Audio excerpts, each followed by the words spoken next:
Desde los estudios de NTC, la red independiente presenta Noticias 1.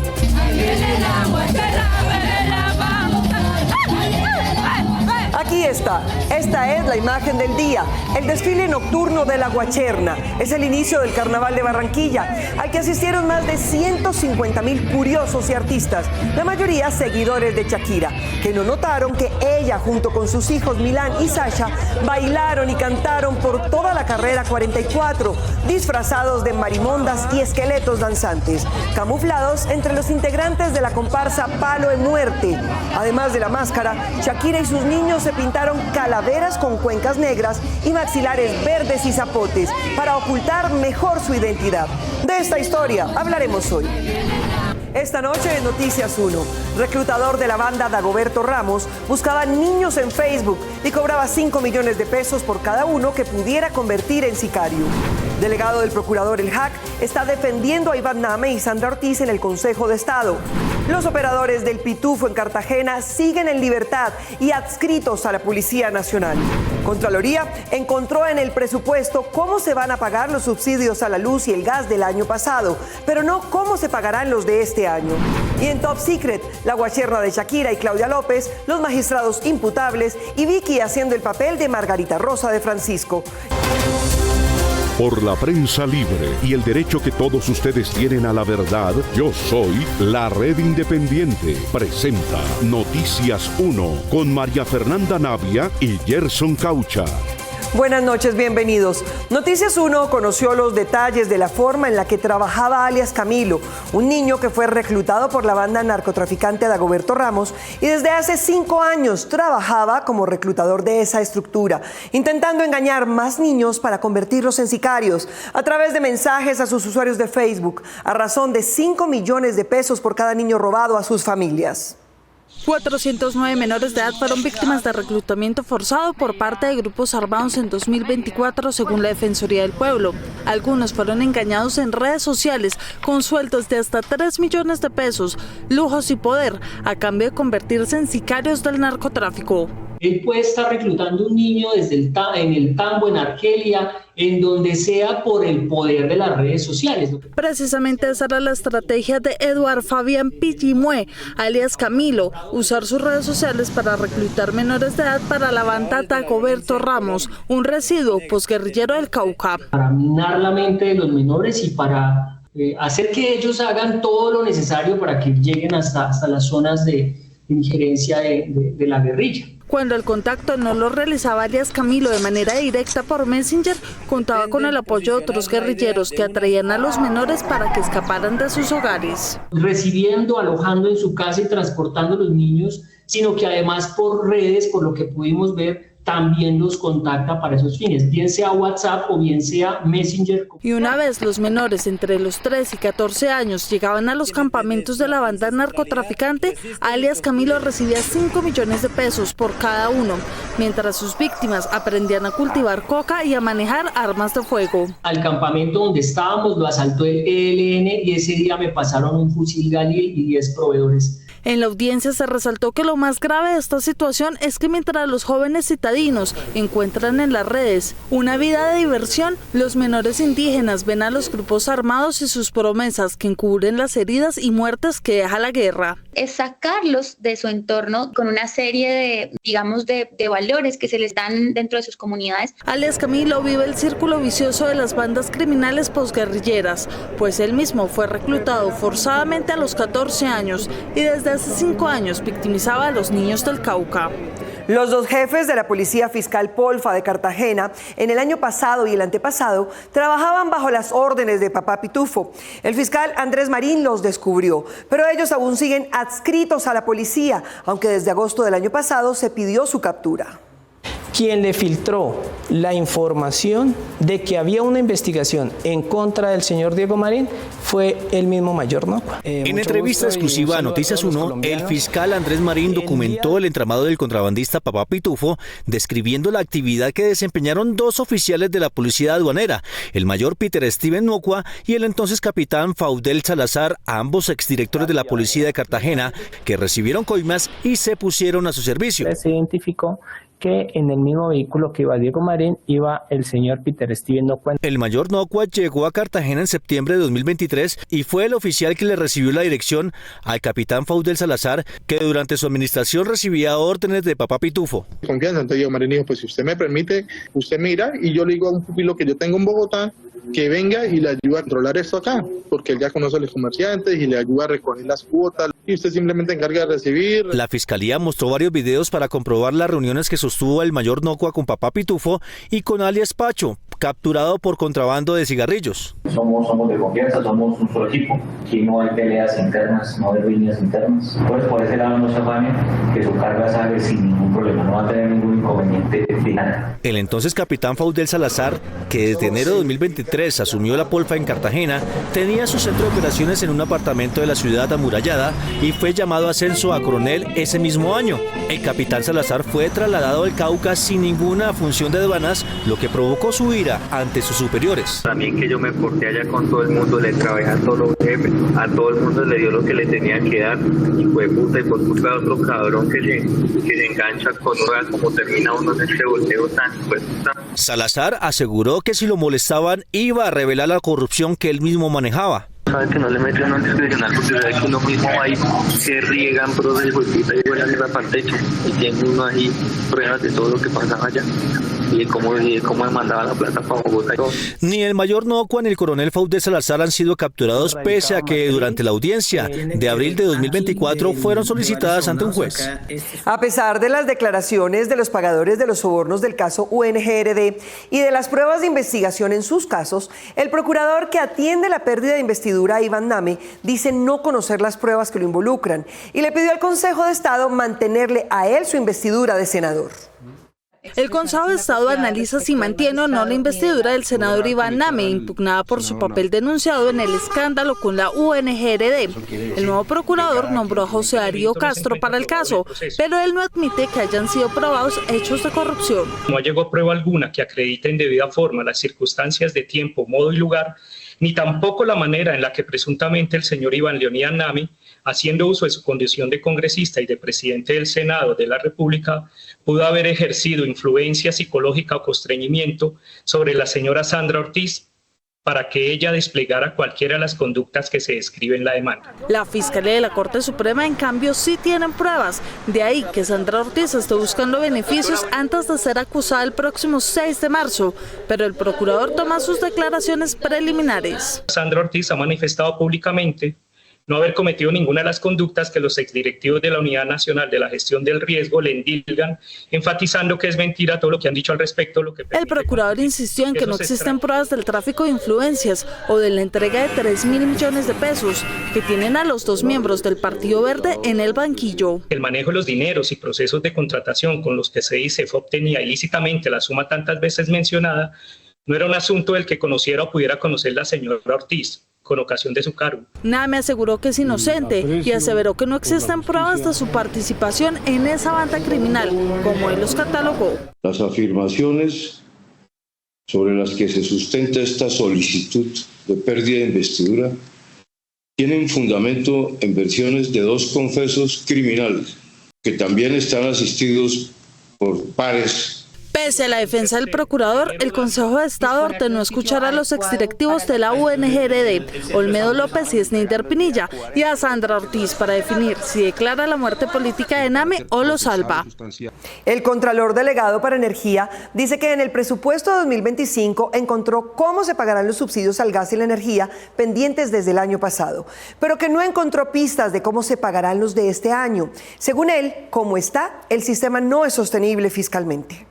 Este estudio de la Contraloría advierte que en los últimos 10 años el déficit de subsidios para energía y gas, que debe ser cubierto con recursos del presupuesto general de la Nación, aumentó en un 41%. El análisis detalla que entre 2014 y 2024 los consumidores de gas pasaron de 7.744.589 a 11.765.826, aumentando un 65%, y sugiere focalizar los subsidios para garantizar su sostenibilidad fiscal. Debe revisarse toda esta escala de cálculo, seguimiento, otorgamiento y focalización de los subsidios, porque posiblemente no estén llegando los subsidios todos donde corresponda y eso precisamente nos preocupa porque puede causarle detrimento a las finanzas del Estado. Los gremios del sector concuerdan con el informe de la Contraloría. Se ha encontrado en la costa, por ejemplo, que una gran cantidad de usuarios no son de estrato 1, 2 y 3 y que están en barrios de estrato 1, 2 y 3. Entonces tenemos una dificultad en la estratificación. Esa es una labor que se debía haber hecho desde el principio de este gobierno. El primer director de planeación lo estaba haciendo. Estábamos buscando cómo debíamos hacer esa nueva focalización. Sin embargo, desde el Departamento Nacional de Planeación aseguran que ya la estratificación pasó a la historia. La idea de que yo soy de estrato 1, 2 y 3, esa manera de medir a la sociedad ya no va. Es decir, ya no estamos en la idea de medir a los pobres, dónde están los pobres, identificarlos y dirigir hacia ellos políticas de transferencias monetarias o de otro tipo de apoyos o subsidios. Según la Contraloría, el pago de subsidios atrasados, además de afectar las finanzas de las empresas, podría llevar al desmonte de estos. El ente de control alertó que los recursos para este año aún no están garantizados. Lo que hay para el 2025, uno ve que alcanza o calza con pagar los subsidios del año pasado. Lo que no ve es dónde están los de este año. El próximo 10 de marzo la Contraloría espera recibir información detallada del Ministerio de Minas sobre los giros de subsidios.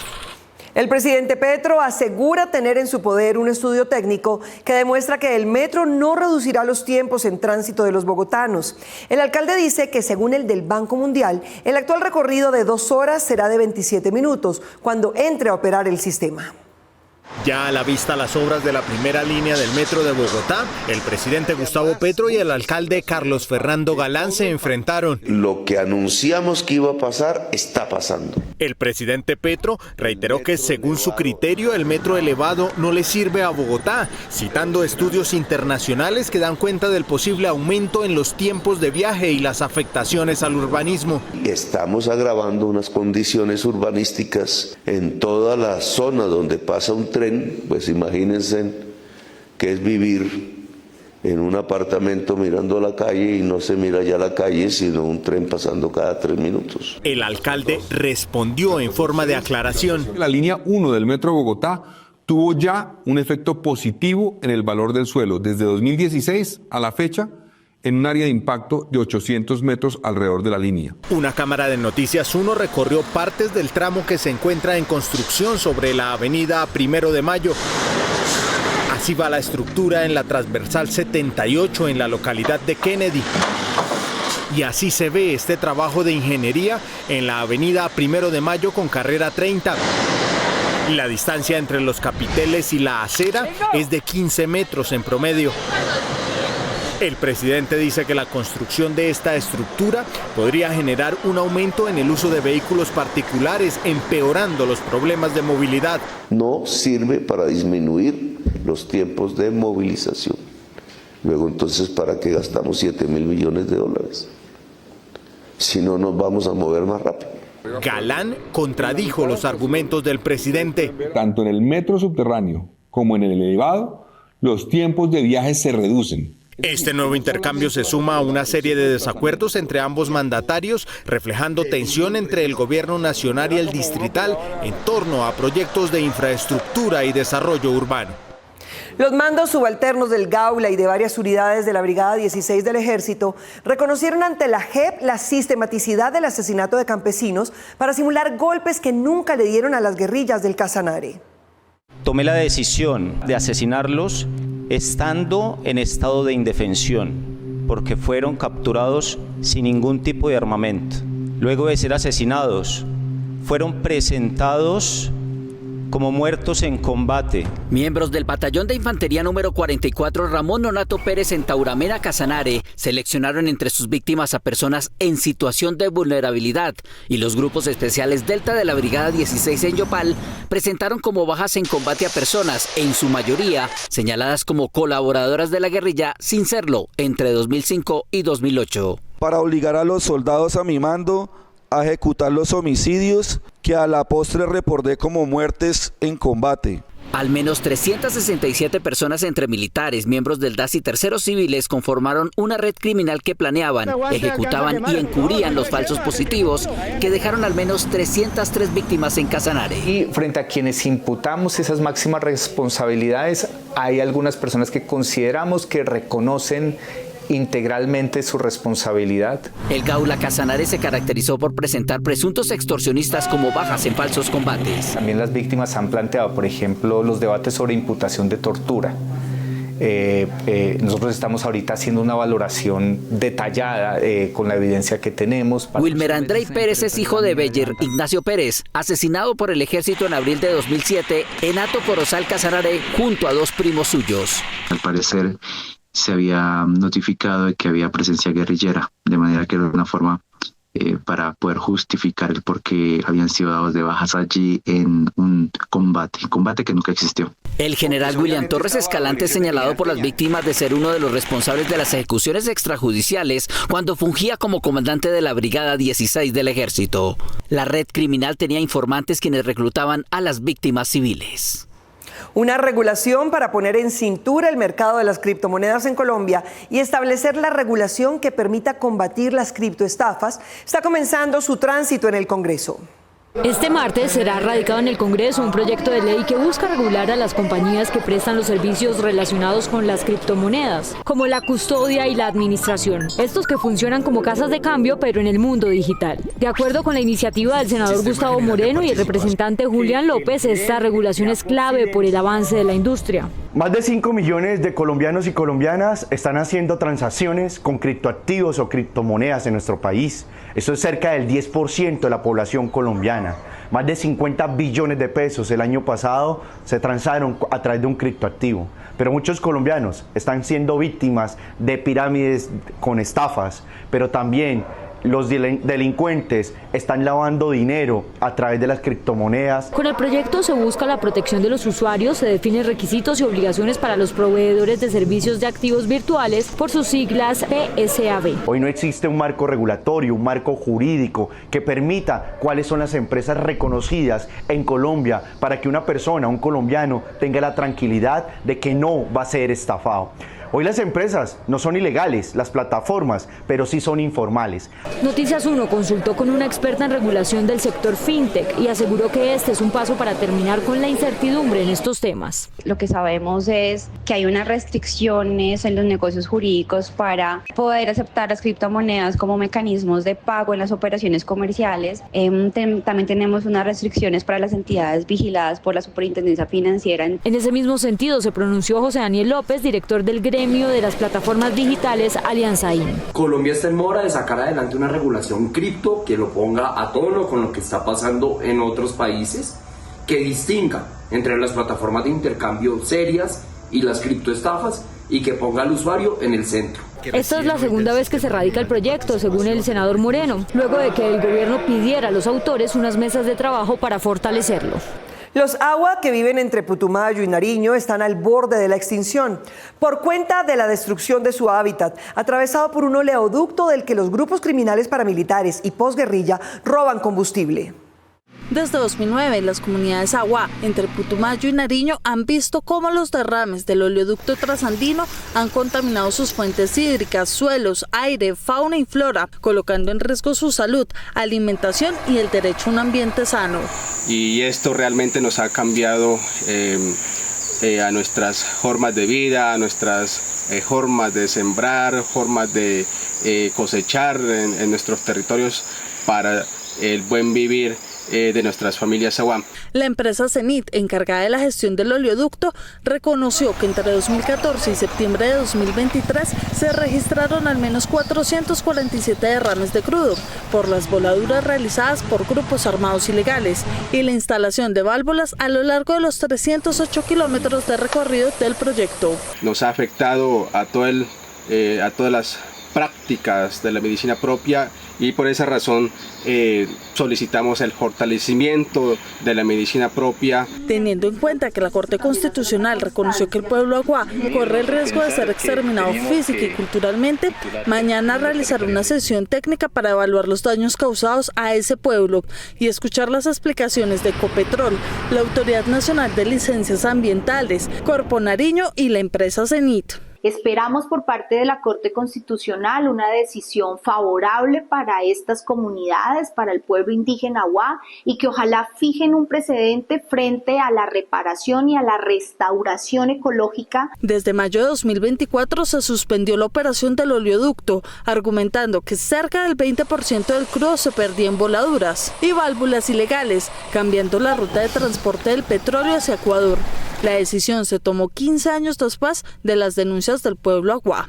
El gobierno que resultará de las elecciones de hoy en Alemania será liderado por la Democracia Cristiana, pero el partido de ultraderecha, racista y nacionalista ya es el segundo en el país, como hace 100 años antes de la Segunda Guerra Mundial y sus holocaustos. Las primeras cifras de las elecciones generales a las que Alemania acudió hoy dan cuenta de que la ADF, Alternativa por Alemania, logró el 20,6% de los escaños en el Bundestag, comparable con el que consiguió en sus primeras elecciones el partido nazi antes de la Segunda Guerra Mundial. Lo superó con 28,5% Friedrich Merz de la Unión Demócrata Cristiana, pero ninguno de los dos podrá hacer gobierno por sí mismo.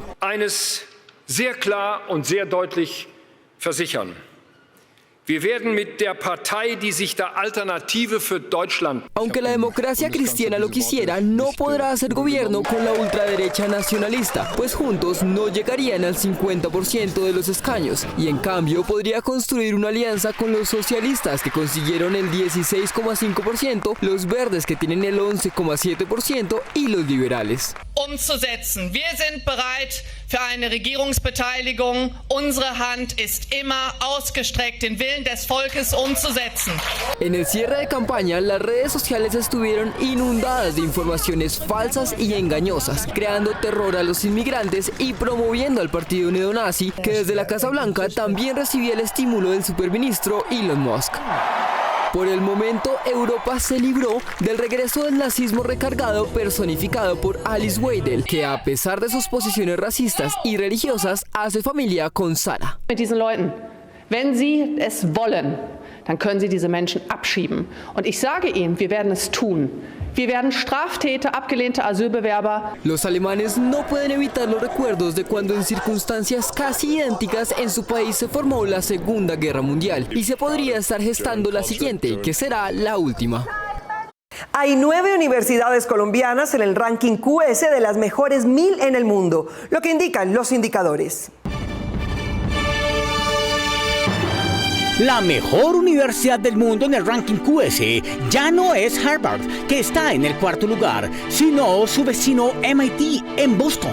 La primera colombiana en el ranking es la Universidad de los Andes. Luego están la Nacional, la Javeriana, el Rosario y la de Antioquia, y otras 4 antes de 1000. Esto indica que aquí tenemos el 0.9% de la inteligencia mundial. Esto es lo que indican los indicadores. En vez de recoger y clasificar muestras del agua de mar, un ingeniero colombiano diseñó una lengua que, flotando en el mar, puede dar lecturas exactas de sus contaminantes en tiempo real. En vez de frascos para la recolección de centenares de muestras que en un laboratorio darán las lecturas de la contaminación en cierto lugar del mar, un ingeniero colombiano propone lanzar al mar una especie de lengua electrónica con sensores capaces de detectar diferentes contaminantes distribuidos en diferentes partes de su estructura. Son sensores de diferentes materiales y lo que hacen es enviar esa información a un sistema que, por medio de inteligencia artificial o machine learning, cogen esa información, la clasifican y identifican qué es lo que están detectando los sensores. Este sistema, que simula el comportamiento de una lengua, pero que en este caso se enfoca en clasificar microplásticos, mide las propiedades de los datos recolectados y los clasifica hasta con un 80% de éxito. Con elementos químicos, como elementos pesados, se pudo identificar que se detectó el microplástico. La red de sensores en las papilas del aparato primero localizan los cuerpos contaminantes para luego caracterizar la afectación del agua en zonas oceánicas mediante la resonancia de las ondas que emite para dar una medida más exacta sobre la expansión de cierta contaminación marina. El celular, que tiene sus aplicaciones bancarias, tiene que ser cuidado como si fuera su billetera. Una aplicación maligna descargada con otro motivo podría encontrar su información financiera y hackearla. Para evitar ser víctima de estafa y que sus datos personales y dinero sea hurtado por aplicaciones móviles, nunca descargue aplicaciones sugeridas en redes sociales. Antes de descargar una aplicación, revise los comentarios y valoraciones de otros usuarios. Las reseñas de usuarios lo pueden alertar. Tenga en cuenta que las aplicaciones fraudulentas pueden tener comentarios falsos, por lo que siempre es mejor corroborar reseñas. Antes de instalar una aplicación, revise los permisos que solicita. Si una aplicación de juegos o de fotos solicita acceso a sus mensajes o contactos, es una señal de alerta. Evite ingresar información financiera, contraseñas o datos personales en aplicaciones que no sean de confianza. Muchas aplicaciones fraudulentas se aprovechan. Verifique si la aplicación tiene medidas de seguridad como autenticación y conexiones seguras. Quienes consideran que sus vacaciones son un tiempo de silencio y contemplación, no tiene caso viajar en las temporadas de vacaciones, pero sí ahora, con la seguridad de que podrá haber más naturaleza y gozar más de sus sonidos y sus silencios. Se define temporada baja la época del año cuando no hay vacaciones escolares, especialmente en febrero y septiembre, y el número de turistas se reduce. Cifras de la Asociación Colombiana de Agencias de Viajes y Turismo, ANATO, revelan que, en enero pasado, el gasto de los turistas extranjeros aumentó un 30% y el gasto en agencias de viajes 28%. Para los que no les gusta que haya tanta gente y demás, temporada baja es lo ideal. Primero consiguen muchos mejores precios, precisamente porque hay mucha oferta y poca demanda. Llegan a sitios, playas, museos, lugares que están muy solos. Independientemente de si viaja en temporada baja o alta, se recomienda planear su viaje con antelación para conseguir los mejores precios en tiquetes y hoteles. Tengan en cuenta con quién van a viajar para saber los gustos de todas las personas que los acompañan en el viaje, el presupuesto y sus intereses. No es lo mismo ir en un viaje en son de descanso, de tranquilidad, de playa, a ir a un viaje de ciudad en donde vamos a estar conociendo, saliendo. La Organización Mundial del Turismo registró que 5 millones de turistas llegaron al país el año pasado, la mayoría de los Estados Unidos, México y Ecuador. Aunque la diabetes y la hipertensión en teoría nada tienen que ver con la boca, es necesario saber que estas se manifiestan en afecciones periodontales que exigen mayor atención del odontólogo.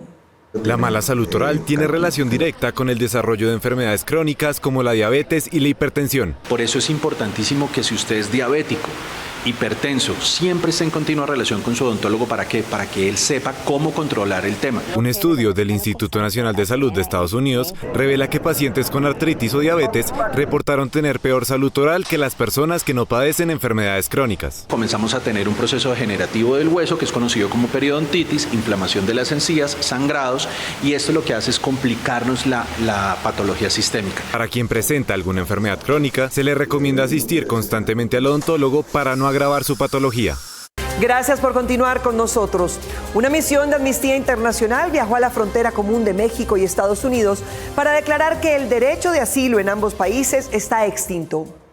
Deberían de tomar acciones con las personas que estamos aquí, que ya tenemos los pasajes comprados, que tenemos cita aprobada. Esta es la realidad que viven hoy los migrantes que intentan ingresar de forma regular a los Estados Unidos por México. Las políticas del presidente Donald Trump los ha afectado. El derecho al asilo pues es prácticamente inexistente en Estados Unidos, y pues que eso está teniendo consecuencias pues bastante graves en personas migrantes y solicitantes de asilo. Esta es la frontera entre los Estados Unidos y México que conecta a San Diego con Tijuana y el Golfo de México. Los investigadores de Amnistía Internacional hablaron con quienes pretenden llegar al país del norte. Pero si para los migrantes con documentos en mano es complejo, para los que intentan ingresar por los muros es peor. Personas pues que han sufrido violencia en México, personas que para poder llegar a Tijuana fueron secuestradas, fueron extorsionadas por propios agentes de migración, pero también por personas no identificadas o del crimen organizado. Son 3.441 kilómetros de largo los que separan la frontera norte entre Estados Unidos y México.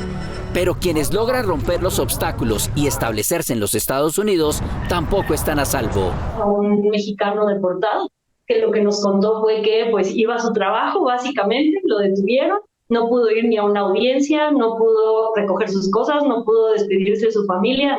Todo trancado, todo, porque se nos cerró todas las puertas por todas partes. Más bien hay hasta persecuciones ahora. No te puedes mover de un lado a otro como antes lo hacía.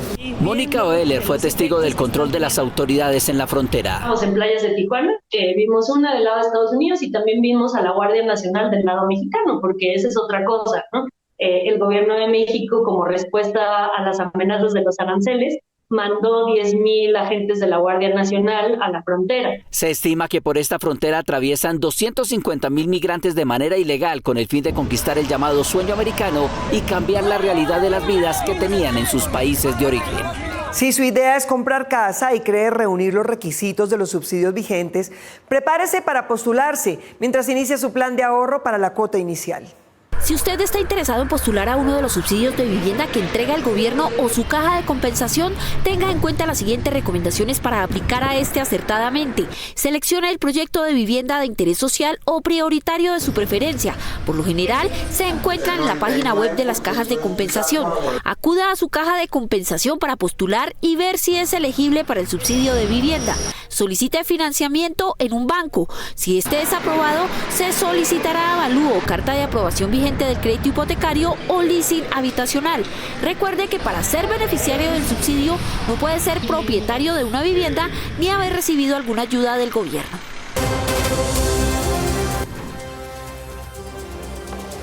Anoche en nuestra sección de ¿Qué tal esto?, contamos la historia de un pastor cristiano denunciado como inminente feminicida de su pareja.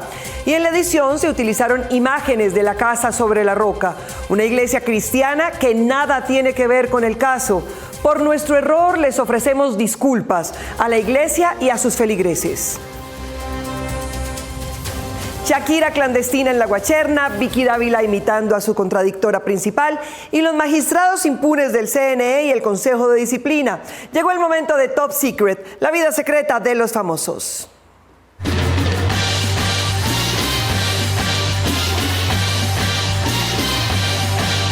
La Guacherna es el principal desfile del Carnaval de Barranquilla. Una multitud danzante que va de occidente a oriente en Barranquilla con trajes típicos. Esta es la marimonda, que es el más típico. Y estos, los diablitos, que también son tradicionales. Pero debajo de este disfraz específico de marimonda estaba Shakira. Y detrás del maquillaje de estos diablitos, Milán y Sacha, que gracias al camuflaje pudieron disfrutar de todo el desfile. Quien fue ignorada con y sin disfraz fue la exalcaldesa de Bogotá, Claudia López, que resolvió quitarse la máscara para poder dejar constancia de su presencia. La precandidata presidencial Vicky Dávila, desde que asumió el papel de aspirante outsider, le planteó la pelea a Margarita Rosa de Francisco, que se inmortalizó como gaviota de la telenovela Café. No obstante, hoy sus seguidores se sorprendieron al verla a ella tratando de imitar los movimientos de gaviota entre los cafetales. Dice que le tocó hacerlo porque su referente de la cultura cafetera se le volvió petrista. Las redes no pudieron evitar las comparaciones entre una y otra. El magistrado Mauricio Martínez Sánchez hace parte de la invisible e imperceptible Comisión de Disciplina Judicial de Bogotá. Se hizo visible allí cuando un abogado al que estaba procesando le dijo que su hermana, una fiscal, le había cobrado dinero por beneficios en su despacho. Tu hermana es propensa a esos pedimentos y la estoy señalando de que lo hizo y que utilizó su nombre. En vez de una argumentación frente a la acusación, respondió con el famoso: usted no sabe quién soy yo. Yo he sido profesor del doctorado en Derecho de la Universidad Nacional de Colombia. Él tiene dos expedientes, uno por volarse al Club Villa Campestre de Ibagué en días hábiles y otro por las peticiones de su hermana, pero optó por la uribista, es decir, renunciar al cargo para no ser procesado con su investidura. Él asegura que lo hace porque está a punto de pensionarse. Álvaro Hernán Prada, imputado dentro del complot del soborno a testigos del caso Uribe, pidió un alargue en la palomita que el Congreso le dio en el Consejo Nacional Electoral para que pudiera evadir el juicio en un juzgado del circuito, como su coprocesado, el expresidente Uribe. Su colega, el exdirector de la UNP de Duque, Alfonso Campo, propuso un alargue para que, como ponente en el caso de la financiación de la campaña Petro, pueda concluir el proceso.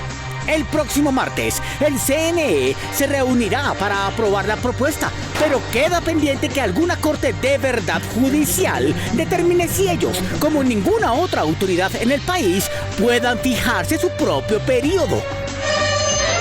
Entre sus compañeros tiene a César Lorduy, que renunció en medio de las denuncias de tráfico de decisiones y acoso sexual. Su carta de renuncia ni siquiera ha sido leída en el Congreso y él sigue fresco en su cargo como una lechuga. Estén pendientes, volveremos con más Confidenciales de Ataque en Top Secret. Nos vemos en las redes sociales y el próximo sábado aquí en Noticias 1 a las 8 en punto con las mejores noticias del fin de semana. A ustedes, gracias por elegir la independencia.